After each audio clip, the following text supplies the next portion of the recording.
주님께서 이 세상에 오신 목적은 구속의 사역이에요. 그래서 그 구속의 사역을 통해서 구원의 복음을 전하시기에 오신 거죠. 그래서 구속의 사역이라고 봤더니 우리를 구속해? 이게 아니고 말씀 안에서 우리가 살아가라. 그래서 말씀으로 이렇게 우리를 구속한 거예요. 그래서 말씀으로 우리를 이렇게 구속해서 살아갈 수 있도록 복음을 우리에게 전해주셨다. 그래서 불과 세례, 오늘 그 성경 말씀을 보면 불과 세례라는 그 말이 나와요. 그래서 예수님께서 복음을 세상에 주시려고 오셨어요. 복음이 확장되기를 간절히 바라는 바람을 불로 비유적으로 설명했어요. 그래서 오늘 누가복음 49절이요. 오늘 12장 49절에 보면 내가 불을 땅에 던지러 왔노니 이 불이 이미 붙었으면 내가 무엇을 하리요 이렇게 했어요. 종교에서 불은요. 희생제사나 또는 제단, 제단에 예전에 향을 피웠잖아요. 그래서 제단을 사용되면서 나타냈었어요. 근데 이미 오늘 본절에 보면 불이 이미 붙었으면 그래요. 이미 불이 붙었으면 바람이잖아요. 불이 붙여서 활활 타기를 바라는 마음. 하나는 불이 붙지 않기를 바라는 마음이잖아요. 그럼 다시 얘기해서 심판을 지금 받기 전과 어찌 보면 심판을 받은 걸 지금 나타내기도 하잖아요. 두 가지를 지금 나타내고 있어요. 그래서 한 가지는 불이 붙어 활활 타기를 바라고 있고요. 또 하나는 불이 붙지 않기를 바라는 마음이고요. 우리는 이렇게 되면요. 심판을 받은 사람이 되어버릴 수 있어요. 그러면 우리가 심판 앞에 놓여버리는 상황이 될 수 있잖아요. 그래서 심판이 좀 더 천천히 오길 바라는 마음, 이런 마음이 있을 수 있어요. 당시 주님이 우리와 같은 사람으로 오셨어요. 그래서 우리와 같은 사람으로 오셔서 주님이 오셔가지고 바로 하셨던 게 이제 복음 사역이잖아요. 주님이 오셔서 바로 이적과 기적을 보여주셨어요. 이게 예수님한테는 복음이에요. 우리는 그런 능력은 없지만 우리는 이미 보고 들은 예수님께서 행하신 걸 우리는 전하는 게 우리의 사역이 있는데 그분이 이 땅에 오셔서 메시아였잖아요. 메시아임을 이적과 기사를 통해서 보여주신 거란 말이에요. 근데 믿지 않았잖아요. 그래, 현실적으로 메시아인 주님이 우리와 같이 이 땅에 오셔서 우리와 같은 사람으로 살아가지만 믿지 않았던 거죠. 그래서 성경의 불은 두 가지로 그래요. 성경의 불 그러면 성령을 불로 표현해요. 성령을 불로 표현한가 하면 또 불 그러면 아까 말씀드린 대로 심판을 불로 표현해요. 그래서 두 가지로 나와요. 성경을 보면서 불 그러면 성령 또는 우리 심판을 얘기한다고 말할 수 있어요. 그래서 그 오늘 본절의 불은요. 신자와 불신자 간에 다툼이 있을 수밖에 없어요. 우리는 진리를 추구하는데 그들은 세상을 추구하잖아요. 그러면 진리를 추구한 우리와 세상을 추구한 사람들하고는 부딪힐 수밖에 없어요. 이걸 예수님은 말씀하셔요. 내가 와서 너에게 진리를 가르쳐 주었는데 진리를 너희가 받아들인 자와 진리를 받아들이지 않는 자들 간에 충돌할 수밖에 없다. 이해관계가 뒤섞일 수밖에 없다. 그래서 어떤 상황이 오냐? 싸움이 벌어질 수밖에 없다. 이런 걸 미리 지금 다 말씀해 주셨어요. 그래서 불신자와 신자 간에 적대감이 생길 수밖에 없다. 이걸 미리 말씀해 주셨어요. 그래서 진리를 아는 자가 고난의 길을 걷는 거예요. 이게 우리가 정확히 알아야 될 게 예수를 믿으면 우리가 편안해지는 길이 아니에요. 예수를 믿으면 고난의 길을 가는 거예요. 왜? 세상은 어둠이잖아요. 어둠과 싸움이니까 우리는 빛이란 말이에요. 어둠과 빛과 싸움에서 충돌할 수밖에 없잖아요. 그래서 어둠하고 싸움에서 빛이 고난받을 수밖에 없다는 얘기예요. 우리가 늘 싸워요. 누구하고 싸워? 어둠과. 세상과 싸울 수밖에 없어요. 그래서 지금 여러분들이 이 땅에 오신 목적은 어둠과 싸워서 이기라고 지금 보내신 거란 말이에요. 근데 우리가 그러지 못한다는 얘기죠. 늘 우리는 그러지 못하고 있다. 그래서 구약의 불은 악의 세력으로부터 보호해 준다라고 생각을 했어요. 그 페르시아 종교에서는 불을 두고 예배를 드렸어요. 영화 같은 데 보면 원시 시대에 이 불을 얼마나 중요시 여겼어요. 그래서 그 페르시아 어느 종교에서는 불을 두고 예배를 드렸어요. 그런가 하면 조르와 스타터즈 교라는 그 마츠다의 가르침, 이것도 옛날 그 종교예요. 여기에 의하면 불과 뱀을 반대로 했어요.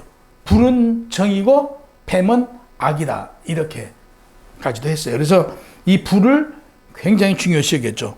헬라 철학자들은 불이 만물의 기본이다라고 생각했어요. 불이 만물의 기본이다. 그래서 본래 불은 이성이 있다라고 그랬어요. 이성이 있는데 그 불이 모든 세상을 통치했다. 그래서 사람도 인간의 영혼도 불로 시작됐다. 이렇게 생각을 했어요. 헬라 철학자들은. 근데 그들이 생각했던 거 실질적으로 그렇지 않죠. 성경에서 불은 마태복음 3장 10절에 보면 이미 도끼가 나무 뿌리에 놓였으니 좋은 열매 맺지 아니하는 나무마다 찍혀 불에 좋은 열매를 맺지 않으면 우리가 찍혀 불로 살라버린대요. 심판이잖아요. 우리는 늘 좋은 열매를 맺으려고 해야 돼요. 우리 삶이 열매를 맺을 수 있는 삶을 살아가야 돼. 매일매일. 요한복음 5장 6절에 보면 사람이 내 안에 거하지 아니하면 가지처럼 밖에 버려져 마르나니 사람들이 그것을 모아다가 불에 역시 태워버린대요. 불에 던져버린대요. 누가 거하지 않으면요? 우리 안에 누가요? 하나님 거하지 않으면요? 그러니까 주님이 우리 안에 거하지 않으면, 근데 주님이 우리 안에 거해요. 우리는 주님이 우리 안에 지금 거하고 있잖아요. 성령 하나님 우리랑 함께 하시잖아요. 그러면 성령 하나님, 예수님이 우리 안에 거하고 있는데 우리가 거하고 있으면서도 우리 삶이 그분들하고 다른 삶을 살면 결국에 그분들이 거하지만 거하지 않는 거예요. 그러니까 그분들이 우리 안에 거하도록 우리는 삶을 살아가야 돼요. 아이고 나 너 싫어. 우리 그런 사람이 있잖아요. 사람과 사람 사이에도 아이고 나 너 싫어. 이런 사람이 있잖아요. 이런 사람 되어서는 안 된대요. 야고보서 5장 3절에 보면 너희가 말세에 재물을 쌓기에 너희 금과 은이 녹에 쓰였으니 이 녹이 너희에게 증거가 되며 불같이 너희 살을 먹으리라 그랬어요. 보세요. 뭘 모으면요? 너가 금과 은을 이렇게 모으기만 힘쓰고 이걸 곳간에다가 두면요. 그런 자들은 불같이 너희 살을 먹으리라 그랬어요. 최후의 심판 받는데요. 이렇게요. 이 세상은 이미 심판이 임했음을 비유적으로 지금 말씀하고 계시잖아요. 이런 성경 구절마다. 그래서 우리는 향후 예수님께서 받으실 진정한 세례에 대해서 지금 또 말씀하세요. 여기서 세례가 나오잖아요. 그 세례가 무엇을 상징하냐면요. 예수님이 십자가에 못 박혀 죽으신 게 세례예요. 이걸 비유적으로 말씀하신 거예요. 우리가 세례 그러면 두 가지를 얘기를 하죠. 요한이 내렸던 세례가 무슨 세례냐면 물 세례예요. 예수님도 세례요한한테 세례를 받잖아요. 우리가 지금 기본적으로 예수를 믿으면 뭘 받아요? 세례를 받잖아요. 이 세례를 받는데 예수님이 오늘 본절에 세례를 얘기해요. 이 세례가 뭐냐? 내가 십자가에 죽는 게 세례다. 이렇게 말씀하세요. 50절 이렇게 말씀하세요. 나는 받을 세례가 있으니 이것이 이루어지기까지 나의 답답함을 어떻게 하겠냐 이거예요. 나의 답답함을.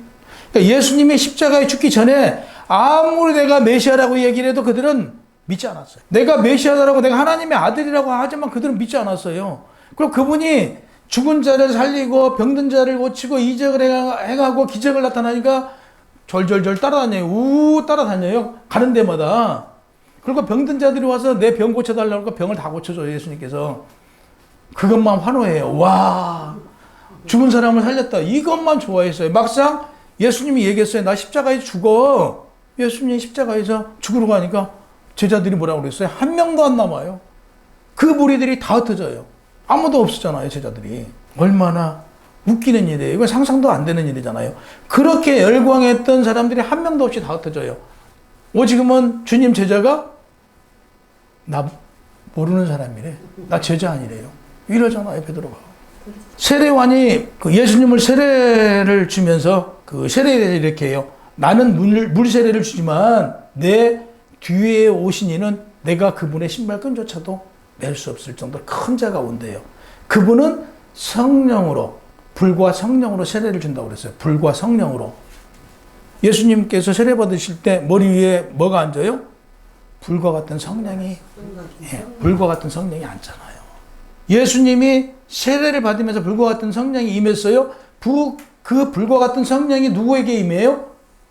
우리에게, 우리가 대속적으로 우리에게 임한 거예요. 그래서 우리에게 불과 같은 성령이 임해져 있어요. 믿음으로. 임해졌어요. 근데 우리 안에 성령이 없으면 너희는 다 태워 죽인대요. 이렇게 무서워요. 우리는 이미 임했어요. 성령이 임했음에도 불구하고 오늘 지금 예수님께서는 말씀하세요. 너희가 온전히 예수를 믿지 않으면 너희는 다 죽는다 이거죠. 그들은 어린 양으로 오신 예수님을 안 믿었어요. 그렇게 이적을 베풀고 죽은 자를 살리고 다 해줘도 믿지 않았어요. 오늘 보세요. 50절, 51절에 보면 주님께서 복음과 세상과 분쟁의 가족관계를 비유를 해요. 이게 내가 세상에 화평을 주려고 온 줄 아느냐? 내가 너희에게 이르노니 도리어 분쟁을 하려 함이라고 그랬어요. 이게 지금 비유적으로 얘기한 거예요. 내가 우리 엄마하고 아버지 사이, 내가 아버지하고 며느리하고 사이를 얘기한 게 아니고 둘, 셋이 모이면 사람이 뭐예요? 우리가 둘, 셋이 모이면 뭐예요? 분쟁 나요. 뒷담화 해요. 우리가 둘, 셋이 모이면. 그래서 오늘 분명히 얘기를 해요. 둘, 셋이 모이면 좋은 얘기를 하는 얘기죠. 오늘 본절에서 보면 보세요. 복음의 성격상 세상과 분쟁할 수밖에 없어요. 우리가 둘, 셋이 모이면 좋은 소리보다는요. 험담하고 뭐 어찌고 저찌고 우리는 좋은 소리를 해야 돼요. 둘, 셋이 모여서 칭찬만 해야 돼요. 오늘부터 둘, 셋이 모이면 뭐 한다고요? 칭찬만 하자고요. 칭찬만. 오늘 그 얘기를 해요. 가족들 간에 봐라. 아버지하고 아들하고 그죠? 며느리하고 시어머니하고 이렇게 모이면 분쟁한다 이거예요. 모이면 분쟁을 하니까 분쟁하지 말라. 그래서 너희가 믿는 자와 믿지 않는 자 사이에는 이견이 있을 수밖에 없다 이거죠. 그러면 그들이 보고 느끼면 우리 행실을 보고 그들과 행실과 우리 행실. 그래서 얼마나 믿음의 생활하는 사람들 행실이 중요한지 몰라요. 자, 예를 들어서 예수를 믿는데 믿는 사람들이 행실이 안 좋으면 믿음이 안 돼요. 우리 김지사님이 많이 겪은 거잖아요. 안 돼. 오히려 복음이 가려져 버려요. 그래서 얼마나 중요한지 몰라요. 우리는 최대한 우리는 삶으로 복음을 전해야 돼요. 우리 말씀은 잘 알아. 말씀은 너무 잘 알아요. 근데 행동은 아무도 몰라. 말씀하고 영 반대되는 삶을 살아요. 근데 말씀을 몰라요? 근데 우리 행실을 보니까 너무 예수님을 닮았어요. 누구 보고 예수 믿겠어요? 말씀을 몰라도 예수님을 따라가는 자를 보고 믿는 거예요. 우리 행실이 이렇게 중요하단 말이죠. 그러니까 유대인들이 보니까 예수님이 오시기 전에는요, 지금과 같은 상식이 없는 세상을 살았어요. 사람이 딱 인류가 만들어지고 사람이 만들어지고부터 그때부터 아담과 하와로부터 죄가 들어오면서 모든 사람들은 어떻게 살아가요? 죄를 짓고 살면서 거짓말을 하면서 사는 거예요. 그랬어요. 근데 우리가 몰랐어. 유대인들이 몰랐어요. 본인들이 얼마나 거짓말을 하고 속이고 살았는데 그게 세상에 드러나지 않았어요. 근데 예수님이 와서 죄가 드러나기 시작해요. 그러니까 얼마나 예수님이 믿겠어요. 우리도 마찬가지예요. 지금 오늘날 놓고 보면 세상에 얼마나 이선이고 거짓말이에요. 다 거짓말인 것 같아. 다 거짓말인 것 같아. 그죠? 다 거짓말인 것 같아. 이렇게 세상이 지금 변해가고 있어요. 근데 그때도 그랬다는 얘기예요. 예수님이 와서 보니까 예수님의 말씀을 놓고 딱 비춰보니까 어떤 상황이에요? 다 이 사람들 마음속에 사랑이 없어. 다 정죄하고 자기가 심판자예요. 다 본인들이 유대인들이 어디에 가 있어요? 지구가 하나님이에요. 한마디로 얘기해서 다 정죄하고 판단하고 그러고 있다는 얘기죠. 사랑이 아무것도 없어요. 그래서 우리도 마찬가지예요. 가장 중요한 게 말씀을 아무리 잘 알아도 우리가 뭐 해야 돼요? 우리 안에 사랑이 있어야 돼요. 그러니까 이해하고 용서하고 우리가 삶으로 그들을 변화시켜 나가야 돼요. 오늘 보세요. 또 54절 56절에 보면 농사를 짓는 농부도 자연을 보고 비가 오고 눈이 오고 바람이 불고 이걸 다 알아요. 우리도 알잖아요. 대부분 농사 짓는 분들이 이 하늘 보면 다 알잖아요. 거의 시골 그 농사 짓는 분들은 거의 정확해요. 이거 보고 비 오면 그 나랑 널어놓고 그 곡식 널어놓으면 난리 나잖아요. 그래서 하늘을 보고 비 오겠다. 하늘을 보고 날이 굳이겠다. 다 알잖아. 이때도 마찬가지예요. 이때도 이 서쪽에는 지중해가 있었어요. 그러니까 서쪽에서 바람이 불면 비가 오고 습한 게 올 줄 알고 있었어요. 반면에 북쪽에는 그 사막이 있었어요. 아라비아 사막이. 그러니까 아라비아 사막에서 불어온 바람은 따뜻한 바람이잖아요. 그러니까 북쪽에서 불면 따뜻하고 서쪽에서 불면 습하고 이걸 그때도 알았다는 얘기죠. 너희가 바람만 부는 것만 가지고도 너희는 알아. 분별할 줄 알아요. 근데 하물며 너희한테 내가 이렇게 진리를 아무리 가르치고 또 가르치고 진리를 읊어도 너네는 그 진리를 알려고 들질 않아요. 사람은요, 관심 있는 데만 관심이 있어요. 보세요. 우리를 놓고 보세요. 아무리 애우려고 그래도요, 애워지지 않는 거 있어요. 관심이 없는 것은 애워지지 않아요. 내가 관심 있는 것은 잘 애워요. 관심을 안 두면요, 못 애워요. 우리가 관심을 없는 데는 어떤 얘기도 관심이 없어요. 관심 있는 분야는 누가 나하고 상관없는 얘기라도 저쪽에서 얘기하고 뭐 귀 쫑 것도 뭐 뭔 말인가 하고 들려요. 근데 관심 없는 얘기는 관심 없어요. 여기서도 마찬가지예요. 아무리 내가 메시아다, 너 이렇게 살아야 된다 해도 그들은 말을 듣지 않았어요. 자기들, 장로들이 만들어 놓은 법, 자신들이 법관이야 다 정죄하고 자기가 아무 사랑이 없으면서도 정죄만 하고 있어. 너 그러면 안 돼. 너 그러면 안 돼. 너 그러면 안 돼. 이것만 하고 있는 거예요. 너 그러면 지옥 가. 다 자기들끼리 다 지옥 보내고 있어요. 자기들이. 한 사람도 천국 갈 사람이 없어. 자기들끼리 다 지옥을 보내고 있어요. 57절에 보니까 외식하는 자여 너희가 천재 기상을 분간할 줄 알면서 어찌 이 시대는 분간하지 못하냐라고 얘기하잖아요. 제가 우리 서권사님을 천국 갈 수 있게 해드릴 수 있어요? 못하잖아요. 그래서 이 얘기한 거예요. 너희 스스로 다 너희 일이다 이거죠. 네 일이다. 네가 천국 갈 수 있는 건 어느 누구도 해줄 수 없어요. 너 스스로 해라 이거예요. 너 스스로. 오늘 그 얘기하잖아요. 각자 스스로 네가 옳고 그름을 판단하고 진리와 비진리를 분별하라는 얘기예요. 그거 분별하지 못하면 너희는 갈 곳이 없대요. 그 분별하라고 분명히 얘기를 해요. 또 어찌하여 옳은 것을 스스로 판단하지 아니하느냐라고 50절에 말하잖아요. 옳은 것을 스스로 판단을 해요. 우리는 이제 알아요. 세상 사람들은요, 진리가 불편해요. 왜냐하면 그 구속이 불편해요.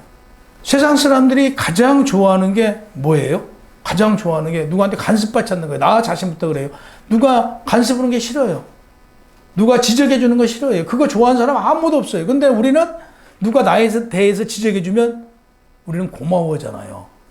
나한테 가장 큰 적이 누구냐면요. 아이고, 위대해, 잘났어. 너무 잘해. 칭찬해 주는 사람이에요. 우리는 냉정하게 받아들여야 돼요. 칭찬이 세상은 뭐예요? 고래도 춤추게 하죠. 사실은 영혼을 죽이는 거예요. 우리가 가장 중요시하는 게 뭐냐면요. 나를 알아야 돼요. 지난주에 말씀드렸죠. 내가 누구예요? 내가 사탄마귀예요. 내가. 근데 아이고 잘하십니다 그러면 그냥 진짜 잘하는 줄 알고 망각해요. 그래서 내가 망하는 지름길이에요. 근데 우리가 가장 중요시해야 되는 게 나를 알아야 되는 거죠. 나를 바라봐야 돼요. 내가 모든 문제는 누구로부터 시작돼요? 나한테 시작돼요. 근데 우리는 누구 핑계대요? 너 때문에. 너로 시작했다고 그래. 너로요. 아니에요. 나로 시작한 거예요. 제 문제를 놓고 보니까 저도요. 다 나예요. 내가 참고 내가 이해하고 내가 넘어갔으면 되는데 내가 그거 지적하고 내가 그거 문제 삼는 거예요. 결코 내 개인적으로는 아무런 덕이 없어요. 우리 보면 어때요? 내가 잘났어. 내가 최고요. 내가 최고요. 내가. 이 분쟁이 어디서 일어나요? 분쟁이? 둘셋이 모인 곳에서 분쟁이 일어나기 시작하죠. 여기서부터 세상 말로 입방아부터 시작이 돼요. 입으로 분쟁을 만들어내요. 그래서 둘셋이 모여서 혼자 있으면요 서운하고 말아요. 근데 둘이 모이면 야 이게 어쩌고 저쩌고 해요. 서희 모이면 야 우리가 한번 해봐야 될 거 아니야. 너희 모이고 다섯이 모이면 이제 당을 지어요. 그래서 결국에 싸움이 되는 거예요. 이거예요. 그래서 우리는 늘 둘셋이 모인 것부터 조심해야 되고 영생은 어느 누구를 의지한다고 해서 그 영생은 우리에게 올 수 없어요. 그래서 우리한테 시대적 분별을 하라고 그러는데요. 이 세상 사람들이 어떤 상황이냐면요. 내가 상대방이 1,000,000원이 손에 놔도요. 내 손에 10만원 들어오면요. 그 1,000,000원을 손에 나게 하는 게 인간들이에요. 얼마나 못됐는가 보세요. 자기 10만원 들어오면 누구 1,000만원이 손에 놔도 필요 없어요. 이건 내 10만원이 중요한 거예요. 상대방 1,000만원은 필요가 없다. 이게 세상이에요. 이걸 본 하나님은 얼마나 인간들을 바라보면서 탄식을 하시겠어요. 그래서 우리는 매일매일 회개해야 돼요. 우리가 내 자신을 놓고 보면 내가 일 저질러 놓고 또 모든 거 하나님 탓하고 있어요. 내가 일 저질러 놓고 다 하나님 탓이야. 그러니까 이게 왜 지금 이런 현상이 생기냐면요. 사실 이 세상을 내 능력으로 살아가려면 살아갈 수 없어요. 그러니까 자꾸 나를 비우는 연습을 더 해야 돼요. 요즘에 최 집사님 많이 비우고 나니까 비우면 마음이 평온히 와요. 아멘. 네, 비우면. 근데 내가 비우지 못하면요, 화가 나요. 우리가 화가 나는 것은 자존심이에요. 늘 드리는 말씀이잖아요. 내가 화가 나는 건 자존심이에요. 쓸데없는 자존심. 내가 벌려놓고 내가 화가 나. 내가 필요 없는 내가 일을 벌려놓고 내가 화가 나. 그냥 비우면 돼요. 내가 벌린 거예요. 내가 벌렸어요. 내가 안 했으면 돼. 그래서 우리의 힘으로 무엇인가 하려고 하면요, 깨지고 무너져요. 맡겨요. 그러니까 맡길 수 있는 믿음 주세요 하고 우리는 하나님 내게 능력 주세요. 무슨 능력이요? 온전히 하나님께 맡길 수 있는 능력 주세요 하고 우리는 기도해야 돼요. 하나님 능력 주세요. 제 힘으로 살아가지 못하게 하고 하나님 능력대로 살아갈 수 있도록 내 거 다 하나님한테 맡길 수 있는 능력 주세요 하고 기도해야 돼요. 매번 저도 넘어져요. 해놓고 보면 그냥 참을걸. 또 넘어졌어. 그만할걸. 근데 넘어질 수밖에 없어요. 왜? 믿음이 없으니까. 내가 죄와 싸워서 이기려고 하니까 넘어지는 거예요. 그러니까 내가 하려고 그러니까 넘어져요. 내가 하려고 그러니까.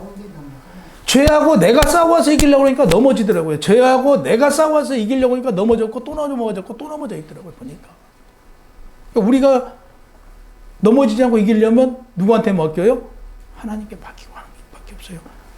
내 능력으로 내 힘으로 하려고 보니까 상처만 있고요. 그래서 우리 마음속에 보면요, 상처투성이에요. 이걸 입었던 상처들을 하나하나 끄집어서 보면요, 세상 어떻게 살아가요? 화가 나서 못 살아요. 그렇죠? 화가 나서 못 살아요. 저도 그래요. 이 사람 저 사람 생각을 해보면요, 화가 나서 못 살아요. 근데 이걸 누구의 마음으로? 하나님 마음으로 품고 이해하니까 살아가는 거예요. 누구한테 맡겨요? 하나님께 맡기니까 평온이 오는 거예요. 우리는 매일 나를 되돌아봐야 돼요. 58절에 보니까 이런 말씀이에요. 네가 지금 너를 재판관한테 끌고 가고 있어요. 너를 하면서 뭐 하라고요? 어떻게 하면 해열 생각을 해요. 거기를 구슬려서 내가 미안해.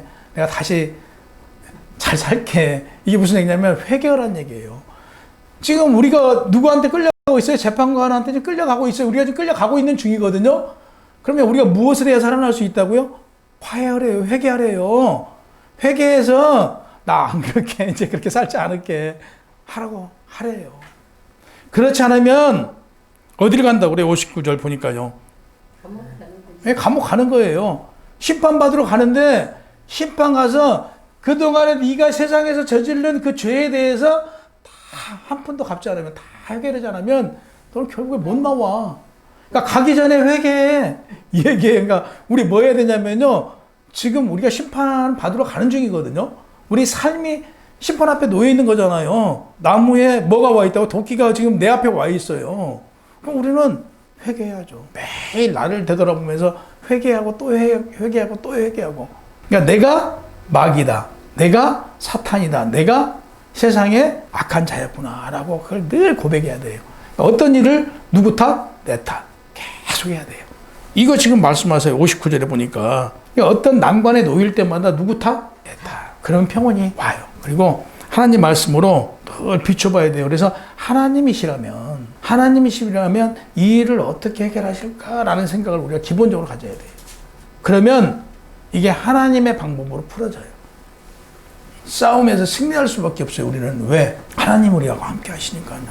승리하는 여러분이 되시기를 주님의 이름으로 축원합니다.